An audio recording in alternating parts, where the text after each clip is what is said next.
Les réflexes ostéotendineux sont des réflexes spinaux.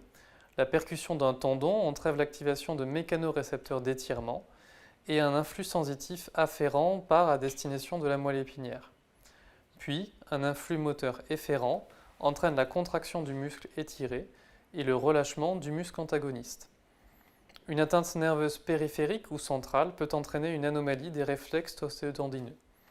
Ils sont recherchés chez un patient en relâchement musculaire complet. Le mouvement de l'examinateur doit accompagner la chute du marteau réflexe.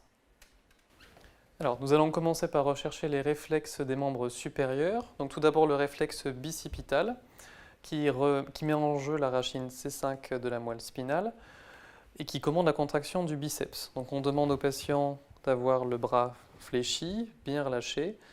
On place son pouce sur le tendon du biceps et on frappe sur le pouce. Et on recherche donc la contraction du biceps.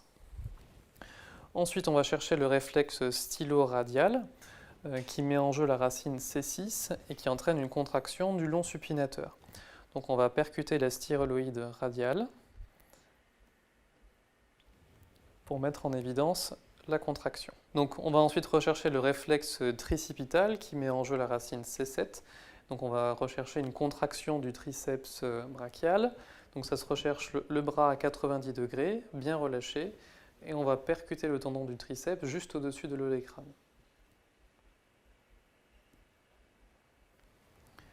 Ensuite, on va rechercher le réflexe cubitopronateur qui met en jeu la racine C8 et qui va entraîner une contraction du long fléchisseur des doigts, qui se recherche donc le bras fléchi. On va percuter au niveau de la styloïde ulnaire. Et enfin, on va rechercher le réflexe palmaire qui met en jeu la racine C8 également et qui va entraîner une contraction du long fléchisseur des doigts.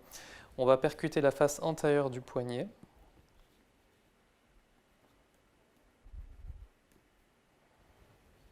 Okay, donc on va rechercher les réflexes des membres inférieurs.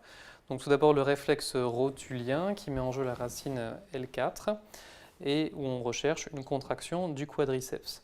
Donc on demande aux patients de bien se relâcher, de laisser tomber la jambe sur notre bras et on va percuter au niveau du tendon du quadriceps pour induire une contraction. Donc, pour sensibiliser l'obtention des réflexes, on peut utiliser des manœuvres de facilitation, comme la manœuvre de Jandrassy qui consiste à induire une contraction forcée des membres supérieurs. Donc voilà, tirer fort pendant qu'on recherche les réflexes. On peut également essayer de détourner l'attention du patient. Pour le réflexe achilléen qui met en jeu la racine S1, on réalise une flexion dorsale forcée du pied et on va percuter le tendon d'Achille pour induire une contraction du triceps sural. Des réflexes vifs, diffusants, polycinétiques avec extension de la zone réflexogène peuvent s'intégrer dans un syndrome pyramidal et témoignent d'une atteinte centrale de la voie motrice. Des réflexes diminués ou absents peuvent traduire une atteinte périphérique, neurogène ou myogène, ou une atteinte centrale aiguë.